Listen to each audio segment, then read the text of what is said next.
here with one of my favorite couples, Brandon and Blair, who have been together for how long now? This year will be 13 from us meeting when we met. 11 years. Tomorrow, actually, is a month from 11 years from marriage. Let's get into it. First, congratulations on the new house. Y'all just bought a new house in what, Baltimore? Yes, we're in Baltimore. Downtown Baltimore. Yes, so if you're wondering why these walls are blank behind us, it's because there's literally nothing on them. And that's why there's such a great acoustic in the room still. You can hear the echo. Ooh.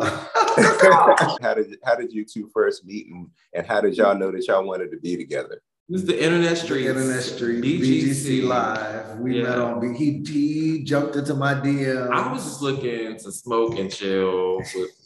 I was 23 years old and out here in these streets. For the people who might still be a little apprehensive about the internet. And that's not to say that there is a natural level of apprehension. Right, you need to be cautious. Especially now because the internet is different.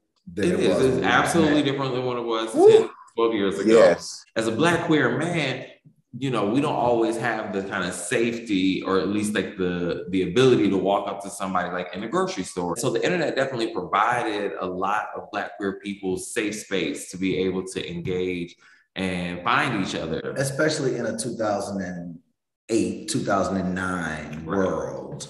Where it wasn't even legal to get married yet. So we were still in the Yahoo Messenger. But he jumped in my DMs on BGC. We also didn't meet in person for months after we met online. Wow. And we were 20, 25 minutes away from each other. And we didn't meet in person. We met online in like February and talked and texted and all of that, and didn't meet until October. It was a longer time between the time we met online and met in person than it was between the time that we met in person and got engaged. That's true. We met in person and got engaged like 3 months later. So once we met, it was like, oh, okay. So y'all just some lesbians over there. It's so funny because before. Look, let's be honest. It was a touch.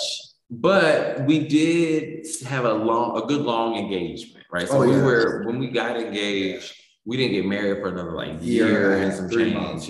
What was the proposal like? we was in the car. Look, we were literally like in the car on the way home. We had a very long day. It was like it was after midnight. We had gone to brunch that morning. And then I took him to his first Rochelle Farrell concert. It was his first time ever going to see Rochelle Farrell. Yeah. And then we went to a house party. And we went to a house party after Terrence's house. After that. And then on the way home from the house party, he was like, all right, so we should get married. Like, listen. And I was like, what? He was like, we should just get married. Let's just do this. I was very much like, yep, this is it. It was something that was like talking to me, pushing me, moving me, that was saying, yep, that's it. Go ahead, go forth and prosper. And it's hard to describe and hard to explain a lot of times, but I mean, there was a way in which we just got along that I knew that no matter what, even if we weren't getting along, that we was gonna figure it out. What does I'm continuing to love you even when you're getting on my nerves look like? One of the things I think about, to Bay's point about knowing that this is the person, or that this is the person you're supposed to be with, is knowing what you've gotten yourself into with that person, and knowing and being honest with each other about the things that you both need to work on, to work through, to grow and build, to grow yourselves individually and to grow together as a couple. I think honesty and timely, honest communication. I mean, I know that sounds so cliche, but there's important parts to that. Timely. And honest communication. You can't just like spout out like how you feel all the time whenever you feel in that way. Like, that is not a good way of communicating. This thing about picking your battles too. I think again, a lot of the cliches around staying together a long time, people who've been married 40, 50, 60 years will say, you got to keep laughing with each other. You got to keep talking to each other. You realize that each of you are still growing as individual people. You pick your battles. I mean, there was a night a few weeks ago where I was so ready to go in on like 10.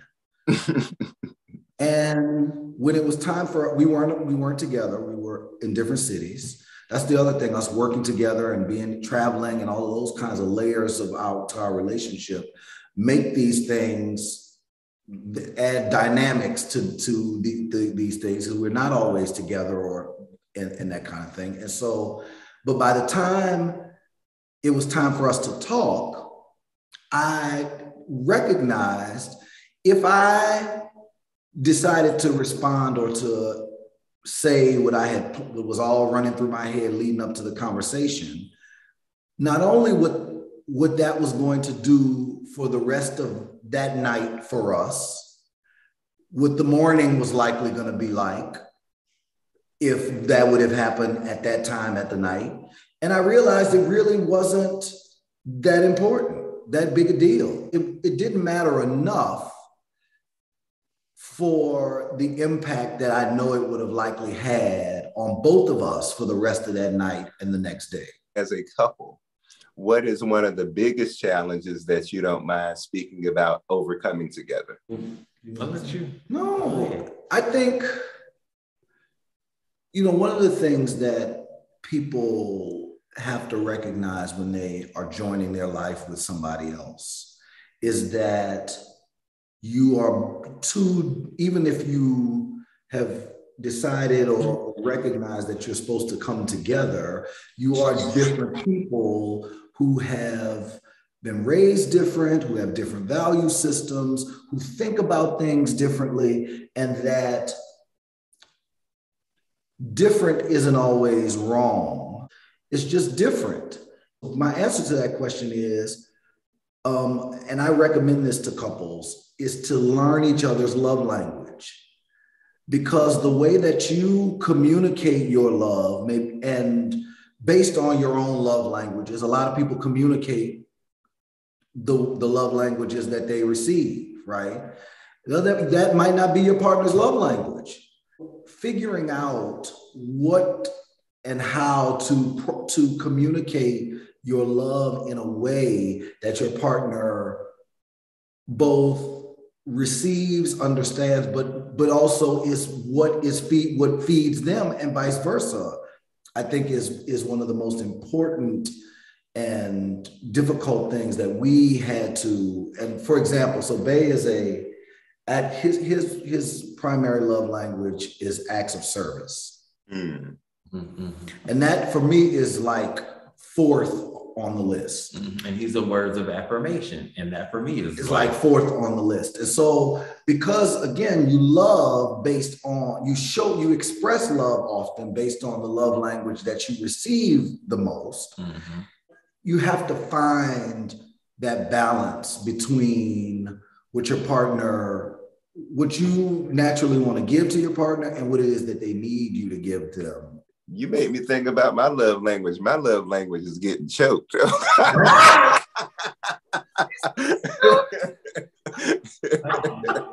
I'm kidding. I'm talking trash. Why is it important for the Black community to know we exist? We're part of the Black community. We're integral parts of the Black community. We're here, we're queer. I hate that white supremacy has infected us to the point where we are so divided amongst ourselves.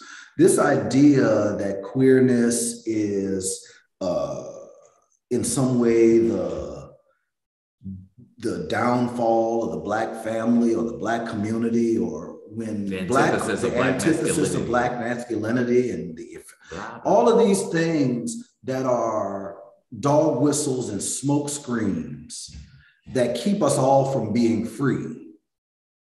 And not just free from white people free. I'm talking about free in this life.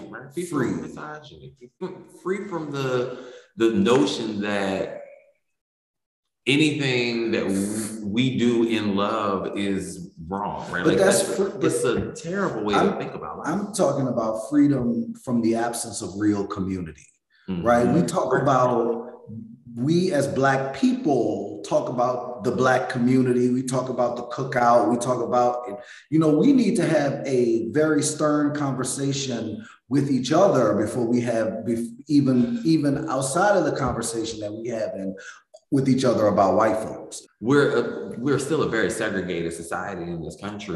We have to acknowledge the fact that a lot of like Black people, we spend most of our time around Black people. So when a lot of Black queer people are experiencing homophobia, it's usually at the hands of other Black people. And we just, to Blair's point, like we just shouldn't be treating each other like that and still calling ourselves or saying that we're supposed to be all about community. It's all Black people, all Black lives matter, right? Like we can't just say it's only cisgendered heterosexual Black lives that are important. We have a Blairisms that says that that I was born Black, not of my choosing, born queer, not of my choosing. I am blessed, not burdened by them both.